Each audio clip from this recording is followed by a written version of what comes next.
বন্ধুরা, টেরারিয়াম দেখুন, গত বছর আমি এটা বানিয়েছিলাম। গত বছর বলবো না, প্রায় 5-6 মাস হবে। দেখুন কি সুন্দরভাবে পুরো জঙ্গল হয়ে গেছে। এর মধ্যে কিন্তু একদিনও জল দিইনি।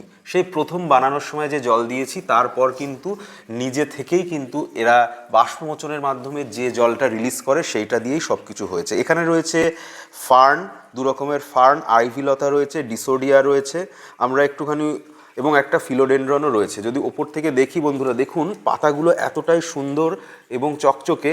এটা টেরারিয়ামেই একমাত্র সম্ভব, কারণ বাইরে থেকে কোনো রকম পলিউশন, ধুলোবালি কিন্তু এর মধ্যে পড়ে না।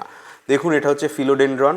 দেখুন কি সুন্দরভাবে এটা নিজের বিস্তার করে নিয়েছে। এটা ডিসোডিয়া, এই পাশে রয়েছে একটা ফার্ন। দেখুন ফার্নের পাতাগুলো কতটা বড়। এটা হচ্ছে আইভিলতা। এখানে আর এক ধরনের ফার্ন রয়েছে এবং নিচে রয়েছে মস। এবং এর যা বেডটা তৈরি করেছিলাম আমি তখন আপনাদের দেখিয়েছিলাম, এর বেডে রয়েছে পাতা পচা সার এবং তার সাথে সাথে রয়েছে অল্প স্প্যাগনাম মস, কিছুটা পিট মস, আর প্রায় কিছুই নেই, অল্প কিছুটা ধুয়ে রাখা একদম ফ্রেশ বালি।